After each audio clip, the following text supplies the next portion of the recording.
Hello, everyone. Scott Myers here, and this podcast is sponsored by the Self Storage Academy, which is being held live in Phoenix, Arizona, January 6th through the 8th, and I want you to be there. Listen, there has never been a better time to invest in self-storage, and there is no better team than ours to show you how to do it, because we wrote the book on how to invest in self-storage. Literally, I created the best-selling home study system back in 2007, titled How to Find, Evaluate, Purchase, and Manage Self-Storage Facilities, and since then, we have helped literally thousands of people launch and scale their self-storage business, and we've now become the nation's go-to resource for all things self-storage. And that's because we not only talk the talk, but we walk the walk. Day in and day out since 2005, amassing now over 2.5 million square feet of self-storage, totaling over 15,000 doors nationwide. So if you're ready to launch or explode your self-storage business, then go to selfstorageinvesting.com, click on the events tab, and grab your ticket to the upcoming Self-Storage Academy. That's in Phoenix, January 6th through the 8th, along with tickets to our virtual academy for those who just can't make it or just aren't ready to go live at this time. That's selfstorageinvesting.com, click on the events tab, but do it now as seating is limited, and we have sold out every academy since 2008 with the exception of one, so go do it now. And on behalf of my team, we look forward to seeing you in the Valley of the Sun. This is the Self-Storage Podcast, where we share the knowledge and skills from the industry's leading investors, developers, and operators to help you launch and grow your self-storage business. I'm your host, Scott Myers, and over the past 16 years, we have acquired, developed, converted, and syndicated over 2 million square feet of self-storage nationwide with the help of my incredible team at selfstorageinvesting.com, who has helped thousands of people achieve greatness in self-storage. Hello, everyone, and welcome back to the Self-Storage Podcast. I'm your host, Scott Myers, and this week's guest is Matt Kamp. Matt Kamp is the Senior Vice President at Influence & Company, a content marketing agency specializing in helping companies showcase their expertise through thought leadership. Influence & Company's clients range from venture-backed startups to Fortune 500 brands, and the company was named to the Inc. 500 list and to Forbes' Most Promising Companies list. Matt describes himself as a family man, and outside of marketing, his passions include traveling, a love for all things tech, and he participates in and enjoys watching all kinds of sports. Matt and I discussed his company's Deal Machine product and how it has streamlined the process for finding leads and creating deal flow in the real estate communities. This strategy works across all real estate asset classes, and we touched on a wide array of topics on how to source more deals to fill your funnel. So without further ado, please enjoy this marketing-focused conversation with Matt Kamp. Hey, Matt, welcome to the show. Yeah, Scott, thanks again for having me on. My pleasure. My pleasure. It's been a while since we've been able to chat and catch up and talking with your partner, David, and it just made me realize that once again that hey, I need to showcase what it is that you guys are doing for investors to generate leads and to go out and find deals and discuss the deal machine and break it down. So that's what prompted this. So I'm really happy to share what you got to offer today. Yeah, Scott. I mean, love your show, love what you're working on. I appreciate you having us on. In general, I mean, we love to align ourselves with people who are putting out amazing content. We're a tool to make investors more successful, right? So it still takes the hustle to actually use the tool, right? We're not like a do it for you type of solution. So being able to get in front of an audience who is excited to learn, to take action, to do more, that's always fantastic for us. And I've always really enjoyed your show as well, Scott. So thanks again for having me. My pleasure. My pleasure. Well, so David and I have been chatting on and off because he is here in Indianapolis, and I know you're not too far away in Cincinnati, but working with investors all around the country. And so what I've given everybody your bio and a little bit of background on the company itself, but if you would, why don't you kind of fill in the gaps and then also discuss as we're storage folks here and in the commercial side. So really wanted to do a deeper dive into what the Deal Machine is doing and how your company is helping self-storage investors and commercial investors as well. So with that, I'll let you take it from there. Yeah, happy to give personal background and then give a little bit on Deal Machine story as well, but and where those intersect. But my background. So I actually came from more of a marketing technology, entrepreneurship background. Really have started a couple, helped co-found a couple companies myself, been an early stage employee, previously was at a marketing agency where there was a couple people there and helped grow, was a part of that team and helped grow that up to 80 or so people. So got to learn a ton of lessons along the way, in terms of a growing, startup and how to operate entrepreneurially that way. I know my background as well. I'd actually started companies before with the Deal Machine guys like, Dave Oster, who's our CTO, Josh Johnson, who is the first hire for Deal Machine. A lot of those guys I grew up with and have known forever and have been past business partners with. So have always been a huge fan of what Deal Machine was working on, and always was in the loop of understanding, where's the next challenge? How can we evolve? What's coming next? And being able to hopefully give my perspective a little bit along the way, but officially became part of the team in mid 2020, and have absolutely loved it so far.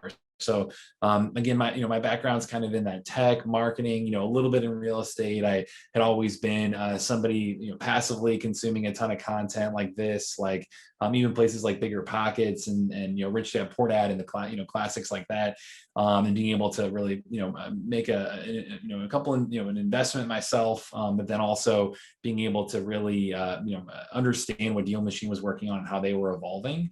I know the story behind Deal Machine as well, just to give you kind of a little bit of David's background and where that came from too. Really, it was something where he had a similar tech startup background to myself in terms of being just in that world, being entrepreneurial, wanting to create things himself. And had sold a company previously there, and that was like 2014, 15, something like that. And was getting into real estate investing, and was going to local meetups in Indianapolis, where you are. I'm based out of St. Louis, so not too far away from you. But I know David, was going to local meetups, figuring out, hey, I know real estate is a smart, he's played the cash flow game before. He knows like, hey, this is a smart investment. I should be focused on real estate in some capacity. How should I get into it? And a lot of his friends were saying, hey, there's this thing called quote unquote driving for dollars that you should go out and look for fixer uppers. And, that's a great place to start to find potentially motivated sellers. So that was something where he said, hey, all right, I'll get out a pen and paper. I'll start driving around. I'll start looking for properties in my neighborhood. And I know this isn't on the commercial side, but for him, like, he found that as a very approachable place to begin, was figuring out like, hey, while I do this, it works. Like I know a ton of people who've landed deals from this. I'm starting conversations, but man, this process is brutal. Like it's taken forever. It's, I have to write down the address. I have to figure out how to get in touch with the owner. I have to send them maybe write up a postcard. Like the whole process was just not easy. And that's kind of the birth of Deal Machine, was understanding, okay, this is a process that's been proven and been around for decades, but how do you help people do is much more efficient, much more effectively, have follow-ups and use the power of technology and automation to make this a scalable process beyond just me riding around and trying to write down addresses and things. So that was a journey that I saw David go through, that loved to see how he brought technology to solve that problem. And then my background was really kind of marketing, sales, tech. Like I try to bring kind of my a partnerships type role to Deal Machine to help grow the company there. So happy to dig into Deal Machine specifics or anything in that realm if that's helpful. Yeah, so let's do that. At the end of the day, our businesses in the real estate investing side consist of two things, and two conveyor belts, one with money and one with properties, and just matching them up. Right. At the end of the day, and they're always out of sync. Well, I shouldn't say they're always out of sync. Many times they're out of sync, and when we have enough properties to match up with all the capital that we have, then we go find more capital. And as soon as we find that, we need more deals, and that's where we find ourselves, especially in this environment right now. There's a whole lot of private equity and other investors that are looking and chasing the deals. Self-storage is hot right now. Industrial is hot. And so when you and I had the conversation, and previously when David and I had the conversation about the commercial side, I said, so what does this look like? And he made it sound too simple. And it's basically, do what we've been doing all along in direct mail, which is, you send the mail out, you get their addresses, you tweak the letter, obviously, to your audience. And then you get the list and you match it up and you go after them. No different. So I know there's more to it than that. So yeah, if you would, why don't you, kind of tell us the genesis of how you then pivoted into commercial real estate, and then how some of the folks are finding success using the Deal Machine when they're looking for self-storage facilities and or apartments or industrial buildings or commercial of all sorts, by putting in SIC codes or just dumping their list in. Give us an idea and a flavor of what that looks like. Yeah, for sure. And I think from a data perspective in general, like that's something we're always evolving. That's something we're consistently evaluating and figuring out, where can we pull in the best data from the industry and be able to make sure that we're providing people with the most accurate, most timely data, make it really, really simple, easy to access like that. So I think anything we do, we try to make Deal Machine focused on simplicity, while also, simplicity from a use perspective, but also complexity in terms of the ability to go deep and the ability to do these more advanced actions within the app. So I think in general, self-storage especially, that's an area that we've seen a ton of growth in terms of just the industry. And I personally work with a lot of real estate educators and people in the space who maybe are relaying their expertise through a podcast or through various channels. And I personally know a good amount of them that I'd say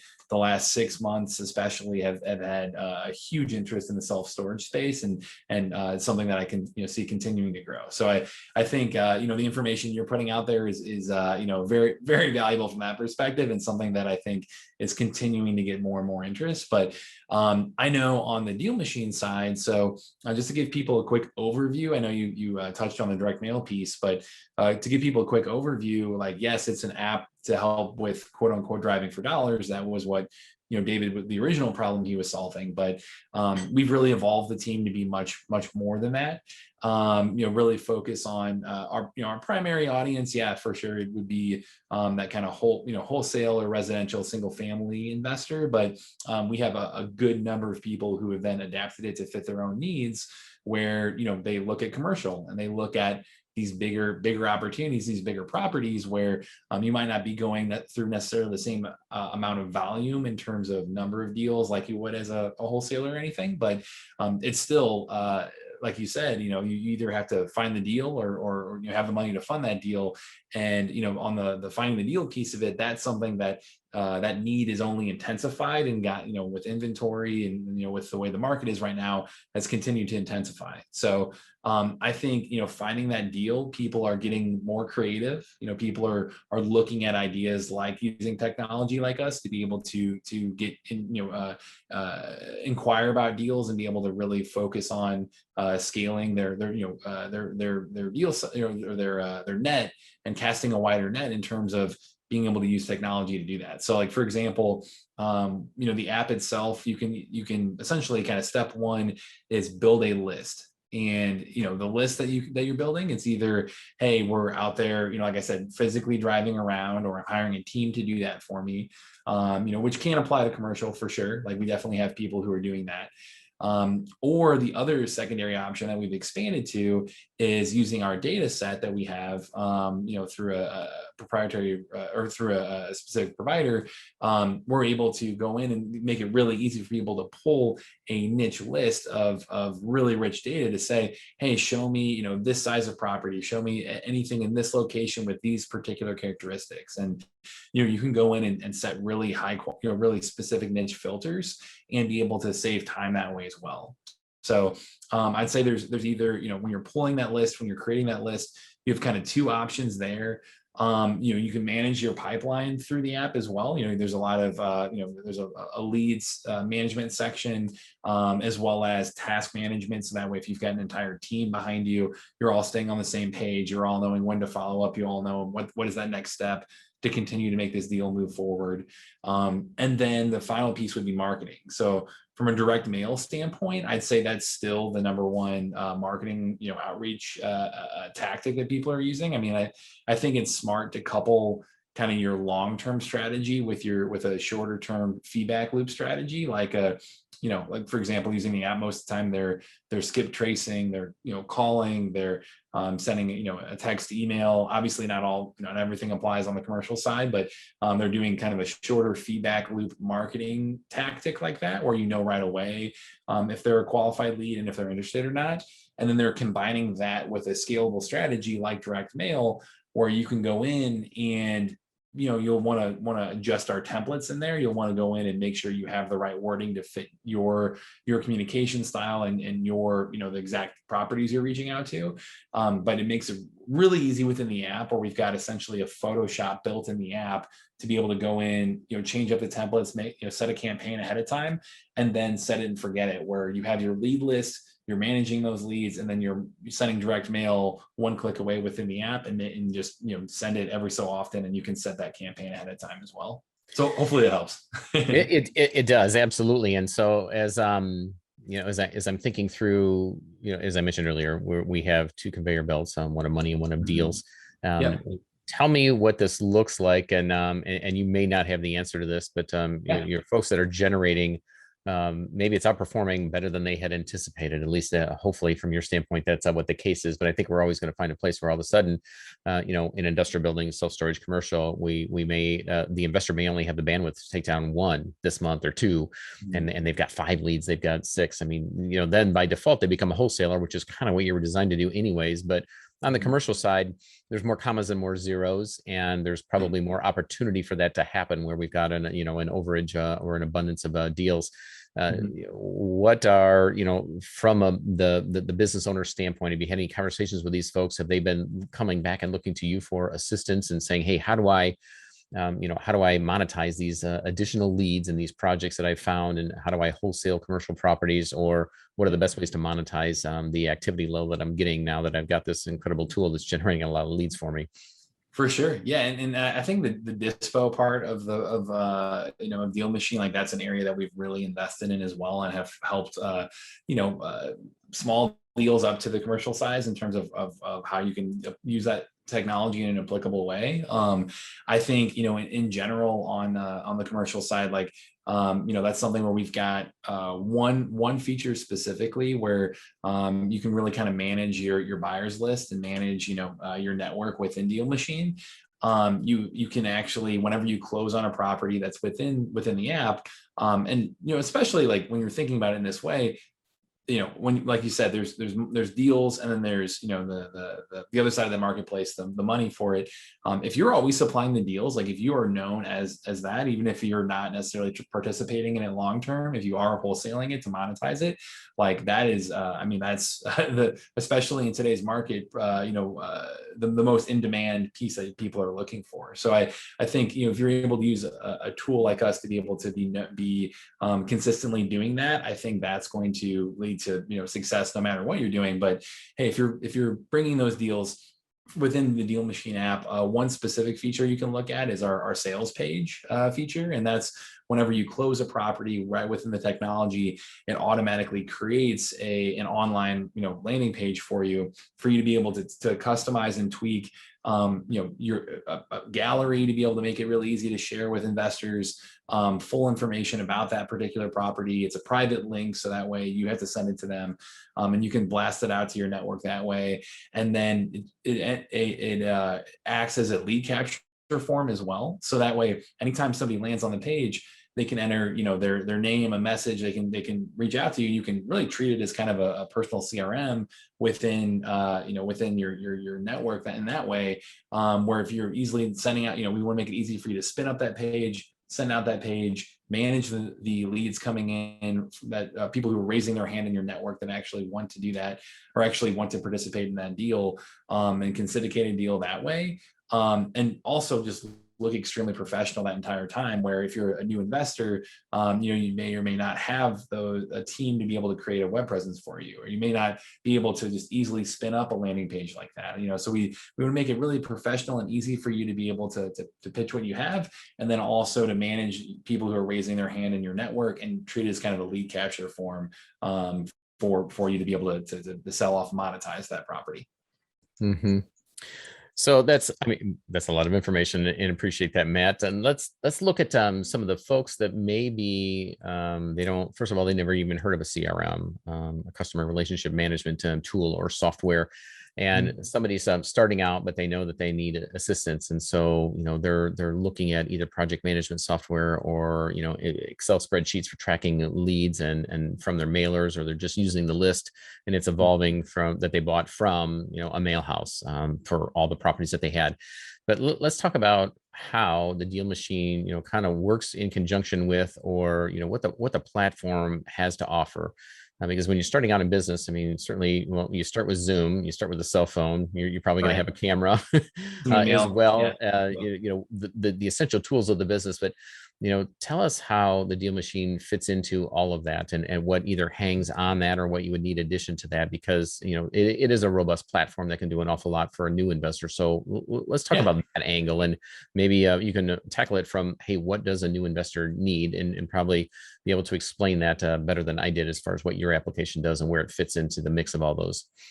Yeah, happy to. And I think from a new investor standpoint too, we do want to be that go-to platform for them, where we give them, the technology they need to be able to spin up, like you said, kind of the minimum viable operation of coming in and saying, hey, I've got ways to reach out to people. I've got phone, email, I can, whatever can send mailers, you've got your marketing methods, and then CRM just meaning like, hey, this is a technology to manage the relationships that you're building and to manage your list of leads that you are generating and reaching out to. So within the technology, we want to make it easy to create that initial list of leads, that original list that either if you're paying for that list, that it's going to be a higher dollar value in terms of marketing required to be able to generate conversations from it. Or if you're generating the list yourself by getting out there and driving and looking for properties in your market, or looking for pieces of land or whatever it might be in your market, that's going to be a lower dollar amount, typically in terms of requirement of marketing to that list per lead, per conversation generated from that. So we built technology to make it easy to be able to come in, start from scratch, be able to start right away creating that list. And then, step two is you need something to manage that list. So that way, who you're reaching out to, when you need to reach out to them, how to record those conversations in terms of taking notes on them and knowing what's next. So it's really kind of a sales and marketing software from that perspective. Where you'll have a lead list right there. You can go into each individual property owner and take notes on that particular property, or that particular any conversation that you've had. You can record that right there, regardless of if it's commercial or residential. And then final piece would be the marketing outreach. Part of that is the direct mail, like you said. So I truly believe, like, where we see people, if they're beginner, where we see them being successful is if they have a way to create a list of motivated sellers, a way to to stay on top of that list, and then a way to market to that list. And, that means, again, like you said, you could have, different ways to reach out between phone, mail, email, all of that. But from a technology perspective, really, you just need something to be able to, create that list, stay on top of it, and market to it. So that's what we've really tried to build for people. Where do you find people have the most success, Matt, in when you say stay on top of this? Clearly the business owner is going to be able to articulate what their goals are and be able to perhaps negotiate or just hold a better conversation with the potential seller and from the leads that are generated by it. But can a VA be a good source for this, or do you think it really should be a salesperson, somebody who's a little higher trained, a little higher dollar amount on the payroll, to be able to manage that list and work with the sellers? Tell me what you're seeing in terms of how people are managing and staying on top of the list and the leads that are coming in and that it's generating. Yeah, so there's kind of, I think, two buckets of activities there, and we see the most successful people using a combination of those two things, where you've got, if it's just you, if it's a lean operation, then that first step, the lower level activities will be, virtual assistant. It'll be, using automation, within the app. So, like, for example, within Deal Machine, we have a Zapier integration, which, for people who haven't heard of Zapier, Zapier.com.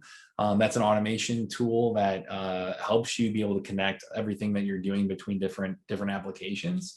So you could say, hey, within Deal Machine, if I enter a lead into Deal Machine app, then automatically, quote unquote, zap that lead to a spreadsheet over here, or send them this email, or you can use automation to be able to power a lot of the activities that you're asking about there. So I think that first layer of activity would be the more mundane, like, hey, scheduling or back and forth or things like that a VA, that a Zapier, that our technology could automate and take care of.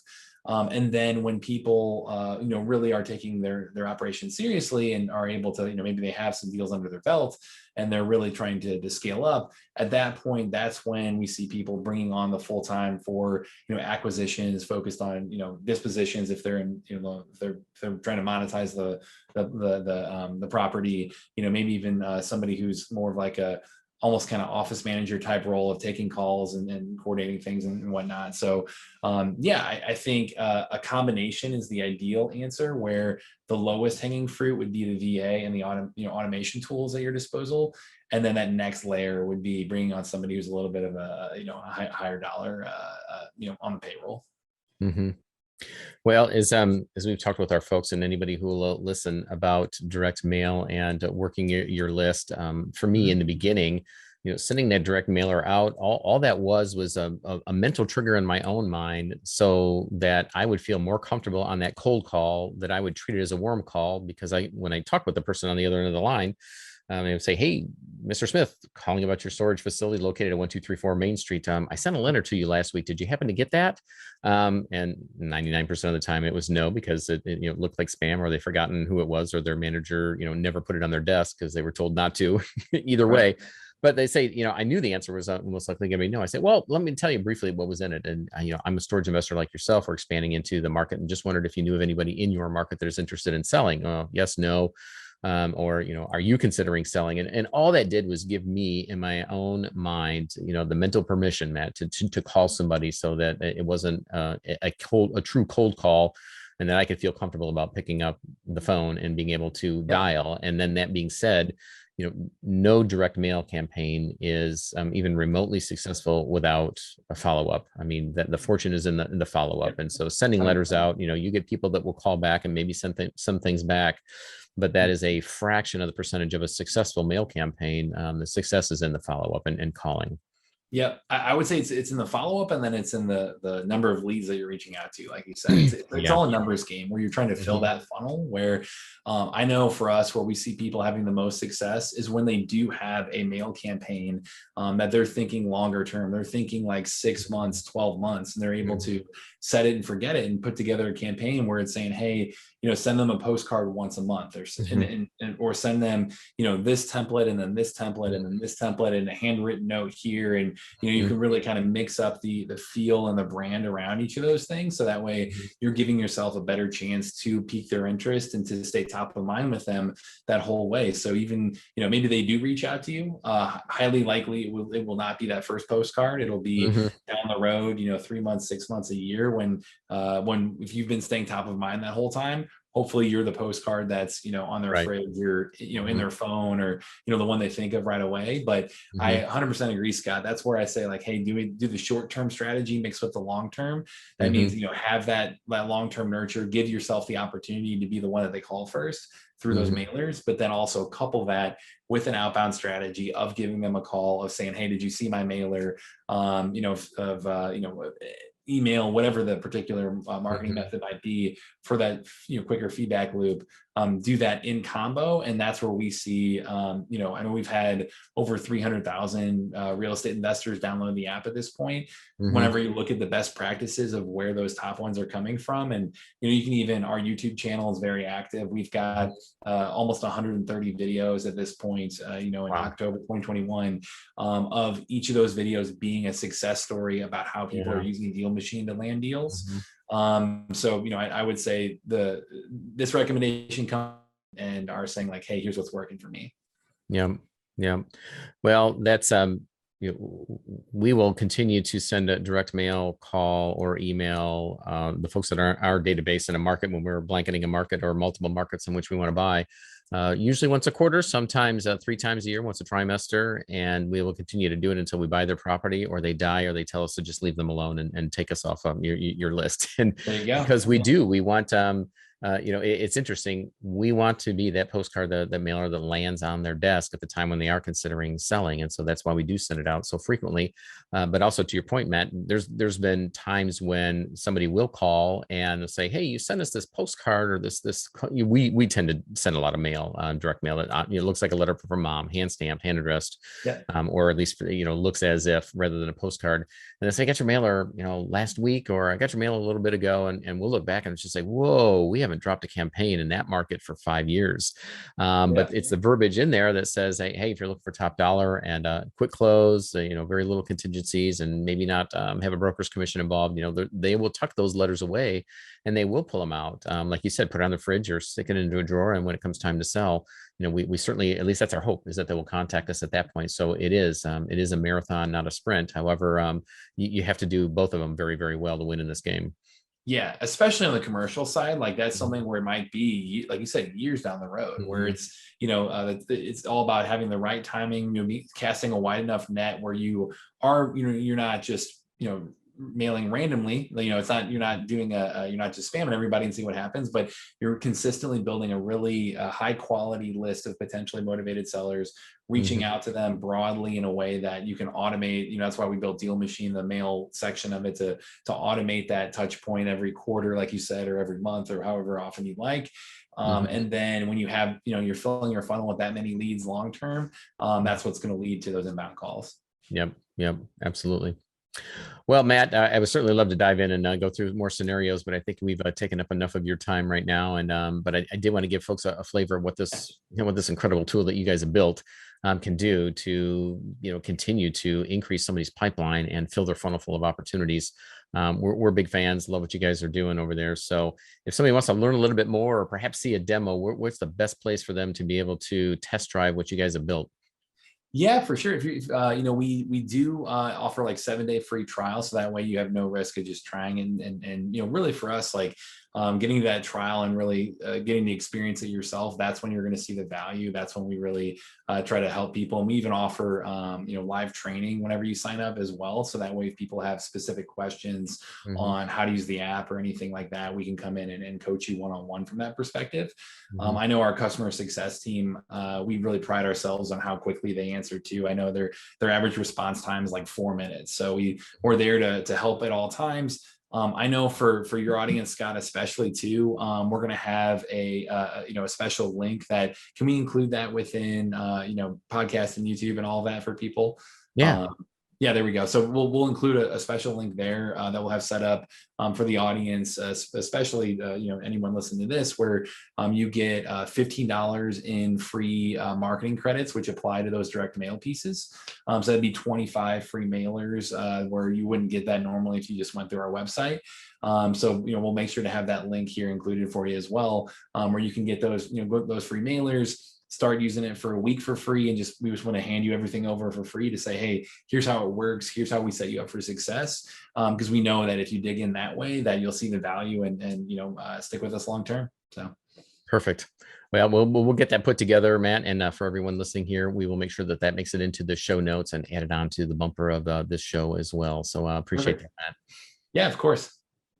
All right. So last question that I have for you, sir, is we are in an environment right now where real estate is doing extremely well, but we're also in a volatile environment in terms of we know that interest rates will be rising at some point. We know that we've got this budget issue in our country right now, and all kinds of talk of building the infrastructure out and what that means.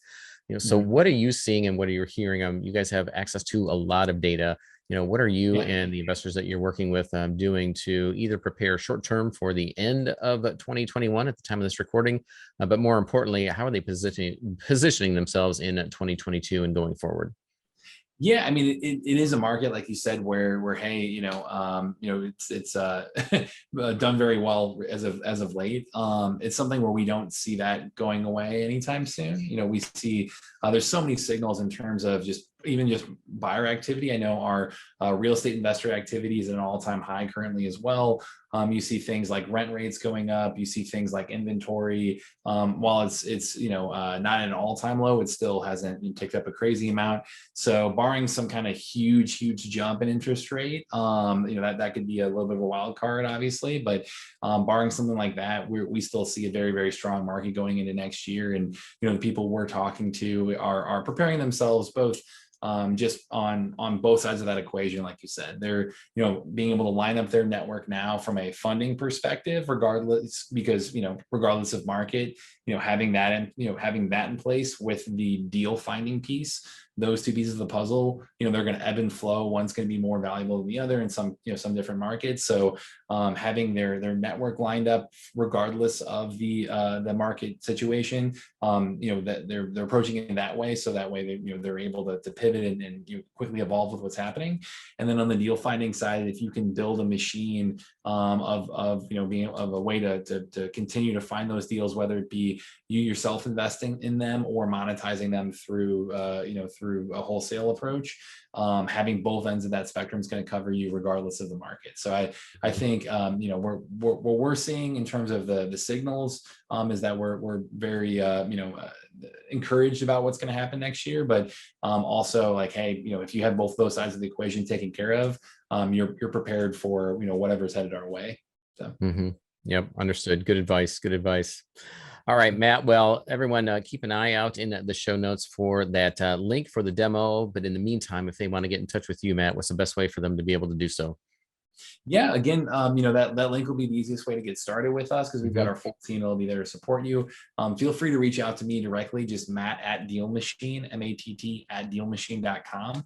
I'm always happy to answer questions there and provide support, and happy to give more examples on the commercial side of how people are creatively using the app to be able to solve their needs with bigger properties too. So want to be a resource for your community and here to help. Awesome. Well, appreciate your time, Matt. Thanks so much. Yeah. Thanks again, Scott. Appreciate it. All right. We'll talk to you soon. Take care. Hey, gang, wait 3 things before you leave. First, don't forget to subscribe to the Self Storage Podcast and turn on your notifications so you never miss another episode. And while you're there, please leave us a 5-star review if you like the show. Second, be sure to share your favorite episodes and more via Instagram, and don't forget to tag us. And lastly, head to the links in the show description and hit the follow and subscribe button on Twitter and Facebook to get a front row seat as we grow and scale our business and bring you along with us. Take care.